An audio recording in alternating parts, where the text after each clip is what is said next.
Көп түрдүүлүгү жана даамы жагынан түрк ашканасынын таттуулары дүйнөдө алдыңкы 5-тикке келет. Алардын бири лукум. Мындай аталыштагы таттуунун тарыхы жүздөгөн жылдарга барып такалат. Байыркы кезде Осмон ордосунун эң көрүнүктүү таттуусу жана анын жасалышы тууралуу кененирээк кийинки сюжетте баяндалат.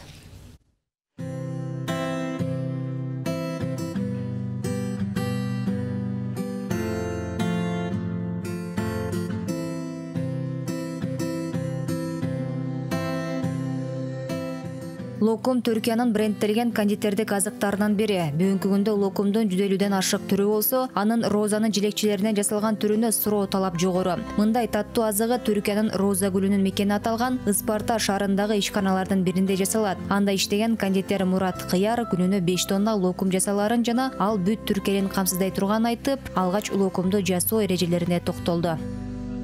Şeker, nişasta ve suyun ana maddeleri. Алгачкы этапта кум шекер, суу жана крахмалды аралаштырып казанда бышырабыз. Андан кийин ичине кошо турган ингредиенттерди кошобуз. Даяр болгондон кийин казандан чыгарып муздатабыз. Bir күндөн кийин гана сыртын каптоо же кесүү этаптарынан өтөбүз. Андан кийин кутуларга салып, кардарларга сунабыз. Биз локумдун бир нече түрүн жасайбыз. Чеги жок десем да туура болот. Кардарлардын табитине жараша каалаган дамды жаратып бере алабыз. Antepli, fındıklı, fıstıklı vesaire.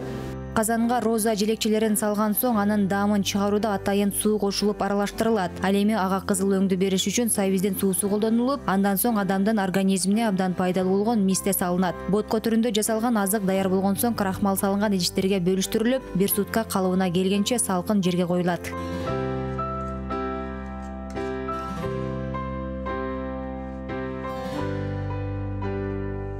Bir сутка өткөн соң каттыган азыкка кан тупасын себелеп, розанын жилекчелери менен ороп атайын бөлүкчөлөргө бөлүп чыгуу зарыл. Андан соң кардарлардын каалоосуна жараша кутучаларга салынып, дүкөндөргө таратылат же буйрутма ээлерине жөнөтүлөт.